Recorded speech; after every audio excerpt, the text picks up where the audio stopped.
They put my name on the seating chart for my brother's wedding, but nobody told me where to sit.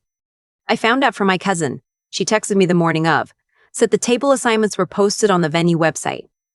I pulled it up in the parking lot of my apartment building, still in my coat, keys in my hand. Table 11. Near the back. Next to the bar cart and the emergency exit. My brother's fiancée had spent 4 months organizing that wedding.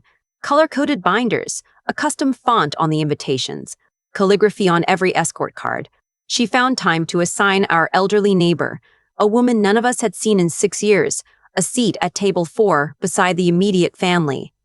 I was at table 11. I sat in my car for a few minutes, then I drove to the venue anyway. That's the thing nobody tells you about being the one your family forgets. You still show up. You still bring the gift. You still smile at the right moments. Because somewhere, buried under years of being overlooked, there is a part of you that keeps hoping this time will be different. This time someone will turn around and actually see you. I was 31 years old at that wedding. I had been waiting my whole life for that moment. It hadn't come yet. My brother's name is Connor. He's 4 years older than me, and he has always been, in our mother's words, the responsible one. The one who went into finance. The one who bought a house at 28. The one who called every Sunday and remembered her friends' names. And never, in our mother's memory, caused her a moment of worry. I was the other one. Not the bad one, exactly. I didn't drop out or get arrested or disappear for years at a time. I just wasn't Connor. I took a different path. Went into software, worked remotely, moved around a bit before settling in Vancouver. My job was hard to explain at family dinners. Something about cloud infrastructure and enterprise contracts that made my mother's eyes glaze over within 30 seconds. Connor was a financial advisor. People understood that. He had clients and an office and a LinkedIn profile that looked like a stock photo. My dad once told me, not unkindly, that Connor was just easier to root for. I think about that sentence a lot. Growing up in our house in Mississauga, the dynamic was something I accepted the way you accept weather. You don't question it, you just dress accordingly. Connor got the car for his 18th birthday, a used Civic in good condition, paid in full by my parents. When I turned 18, they gave me a card with $200 inside and said if I wanted a car, I could save up. I did. It took me 14 months. When Connor got into the accelerated business program at Western, my parents threw a dinner party, called relatives. My aunt drove in from Barrie. There was a sheet cake. When I got into my program, computer science at UBC, which had rejected 60% of applicants that year, my mom said, "That's in BC though, isn't it?" And my father asked if I'd considered staying closer to home. I moved to Vancouver anyway. Connor's engagement was announced at Christmas dinner. My mom cried happy tears. My dad shook his hand. My aunt posted about it on Facebook before I even knew it was happening. I got the news from a notification, a comment on a photo I hadn't seen yet. I was happy for my brother. I want to be clear about that. Connor is not a villain in this story. He never lorded anything over me, never gloated, never said anything directly cruel. He just existed in the warm center of our family's attention while I orbited somewhere in the outer atmosphere, far enough that the gravity didn't quite reach. The real pattern was quieter than cruelty. It was the way my mother would tell people at church that Connor had been promoted before I had a chance to say I just landed the biggest client in my company's history. It was the way she called me to vent about her week and never once asked about mine. It was the Christmas she bought Connor and his then girlfriend a weekend at a spa in Collingwood and gave me a $50 Amazon gift card. She signed the card with love. I still have it. I don't know why I kept it. What I did not tell my family during any of this, not once, not even close, was what was actually happening with my work. I joined a small startup out of Vancouver in my late 20s. 4 people, a shared office above a Vietnamese restaurant on Main Street, a product that half the industry thought was a solution to a problem that didn't exist. I believed in it. I had taken a pay cut to be there. I worked nights for 2 years on architecture that, if it broke, would have been entirely my fault. It didn't break. We landed our first enterprise client, a logistics company with offices in Calgary and Edmonton, and after that, things moved fast. Too fast to explain at Christmas dinner. Too complicated to summarize over the phone with my mother, who would have listened for 90 seconds and then steered the conversation back to Connor's mortgage rate. So I didn't say anything. It wasn't strategic at first. It was just easier, less disappointing. I'd tried explaining my work before and watched their faces, the polite blankness, the way my dad would nod and say, "Interesting," and then ask if I was still doing the computer stuff. Yes, Dad, still doing the computer stuff. By the time Connor's wedding came around, our company had completed a Series B round of funding. $16 million. My equity stake, the one I'd negotiated carefully, the one I'd taken instead of a higher salary for 3 years, had become something I didn't entirely know how to think about yet. My lawyer had started using phrases like liquidity event. My accountant had started using the phrase, "You'll want to talk to someone about this." I'd not told my family. Not because I was planning anything. Not because I was waiting for a dramatic reveal. I want to be honest about that, because the story is easy to reshape in retrospect into something that was always calculated. It wasn't. I was simply living my life at a distance from people who had decided, long ago, that my life wasn't particularly worth paying attention to. I drove to the wedding. I sat at table 11. I ate the salmon and drank the wine, and watched my brother dance with his new wife and felt something complicated that I am still not sure I have words for. Glad for him, and sad for myself, and tired in a way that went deeper than the day. My aunt, my mother's sister, the one from Barrie who had been one of the louder voices in the Connor chorus over the years, sat down beside me near the end of the night. She was on her 3rd glass of wine. She looked at me with the particular expression people get when they're about to say something they think is charitable. "You know," she said, "it's not too late for you. You're still young. You could still figure things out." I looked at her for a moment. "I know," I said. She patted my hand and went back to the dance floor. I drove home that night and sat in my apartment and looked out at the city and thought about that sentence for a long time. You could still figure things out. As if I were standing at the beginning of something instead of already years into it. As if my life were a project that had stalled.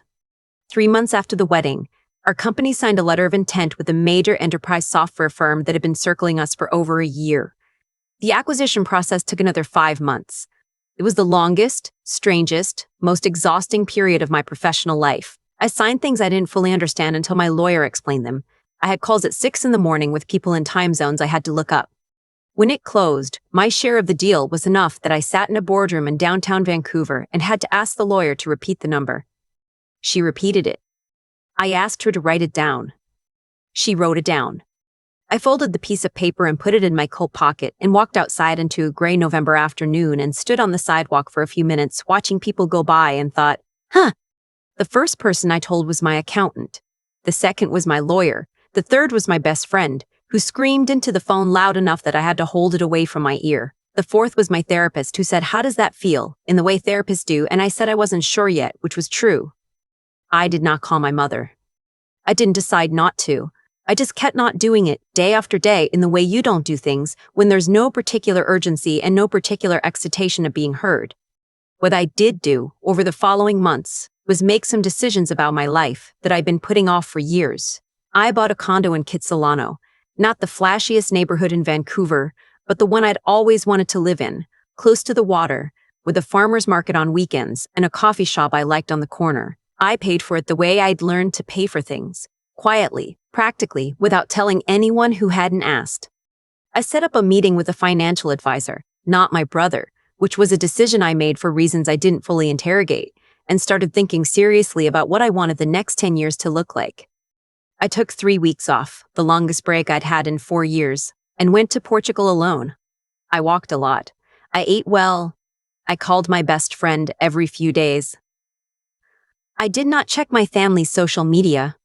My mother called me twice during those 3 weeks, once to tell me that Connor and his wife were expecting, which was wonderful news, and I genuinely meant it when I told her so. The second time to ask if I was coming home for the holidays and whether I could bring something nice, because they were doing a bigger dinner this year.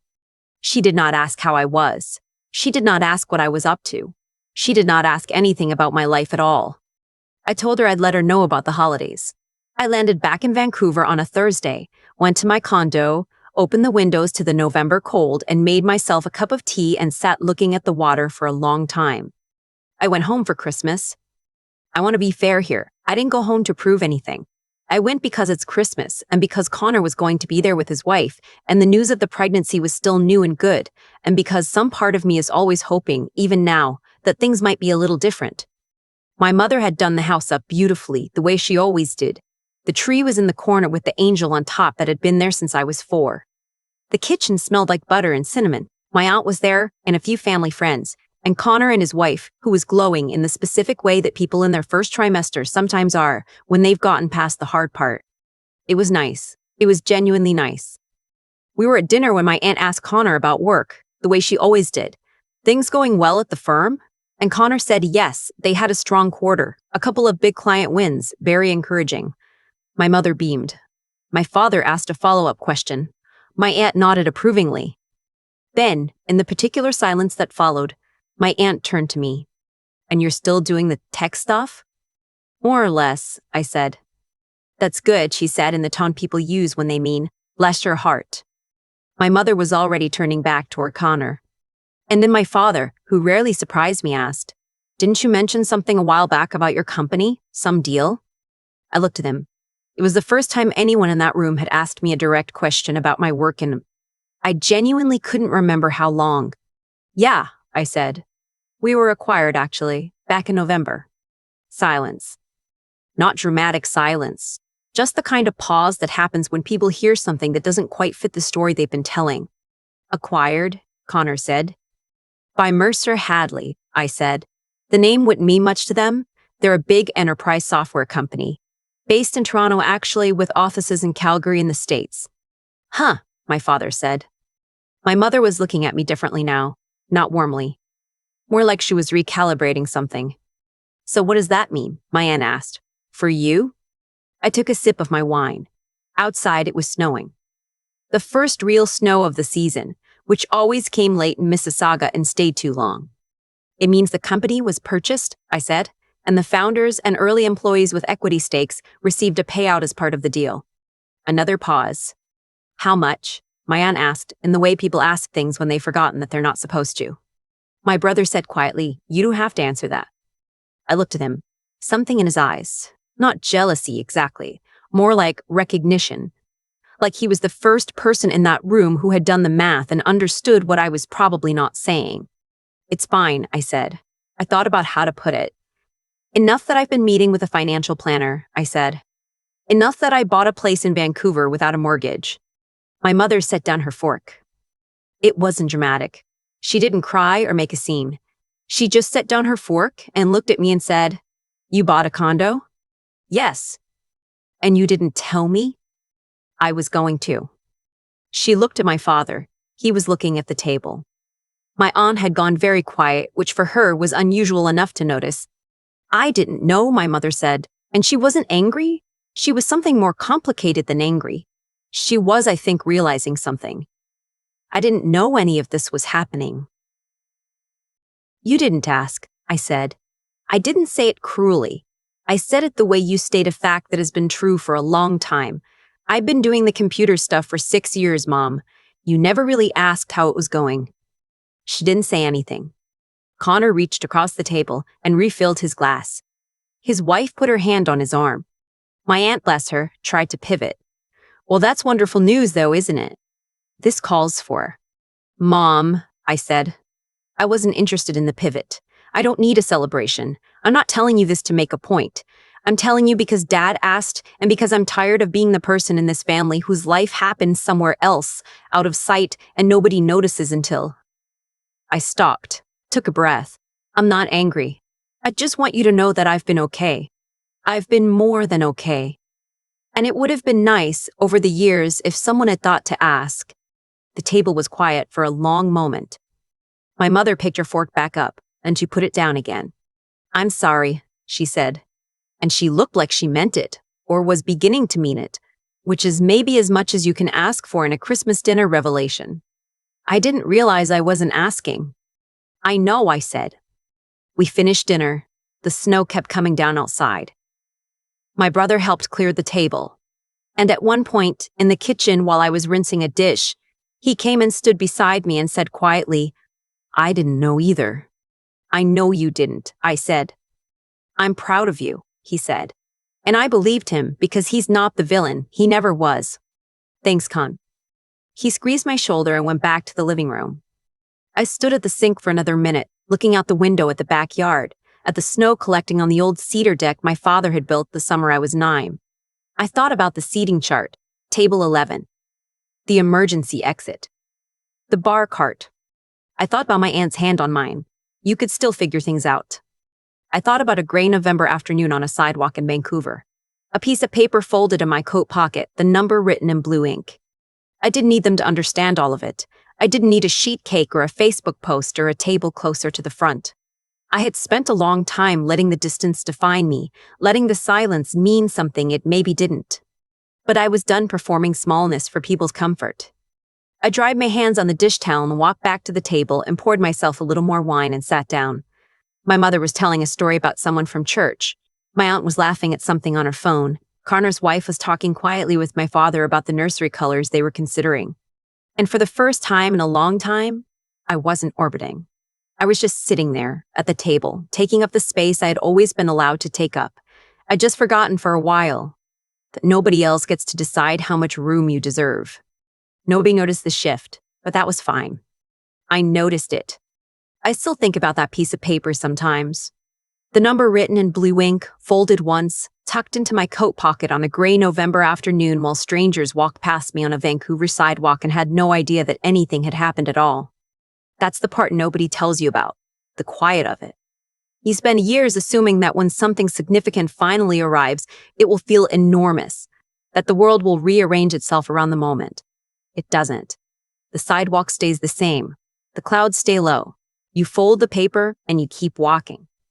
What I've come to understand, sitting with all of it now, is that nothing about that afternoon was accidental. Not in a mystical sense. I don't mean fate or the universe conspiring on my behalf. I mean something more practical, more honest than that. The outcomes in my life, good and difficult alike, were the direct result of choices I made when nobody was paying attention. That's the part that matters. The choices made in the absence of an audience. When I took a pay cut to join a startup that most people hadn't heard of, I wasn't playing a long game to prove something to my mother or my aunts. I was making a decision based on what I believed was true about the work. When I spent 2 years building infrastructure that nobody outside of our 4-person team would ever see, I wasn't doing it for recognition. I was doing it because it needed to be done right, and I was the one who could do it right, and that mattered to me independent of whether anyone noticed. That's the thing about integrity. The real kind, not the version people perform when they know they're being watched. It accumulates quietly. It compounds. Every decision I made to take the work seriously, to be honest with myself about what I knew and didn't know, to keep going when the funding was uncertain and the product was unproven, all of it added up, invisibly over time. Connor is not a bad person. My mother is not a villain. My aunt, with her hand on mine and her well-meaning pity, was not trying to diminish me. They were operating with the information they had, which was limited, because I had never learned to insist on being seen. That was my part in it. I spent a long time making myself small in rooms where I could have taken up space, and then feeling hurt that nobody noticed how much I'd shrunk. The shift, when it came, wasn't the acquisition. The shift was the moment at that Christmas dinner when I stopped waiting for permission to be present in my own family. When I said simply and without anger that I had been more than okay and that it would have been nice if someone had asked. That sentence cost me something. It also gave me something back. I think about the version of myself at table 11, cutting salmon near the emergency exit, watching my brother dance, feeling that complicated blend of love and exhaustion. She deserved better, but she also got there. To the Vancouver waterfront, to the condo, to the piece of paper in the coat pocket. Because she kept working in the dark without stopping to ask whether anyone was watching. Resilience isn't dramatic. It doesn't announce itself. It's just the decision made again and again on ordinary days to keep going anyway. To stay curious about your own potential even when the people closest to you have already decided what you are. I'm still in Kitsilano. The farmer's market is on Saturdays. The coffee shop is still on the corner. My brother is going to be a father, and I'm going to be an aunt. And at Christmas this year, my mother asked me, unprompted, genuinely, how work was going. I told her. She listened. It was a start.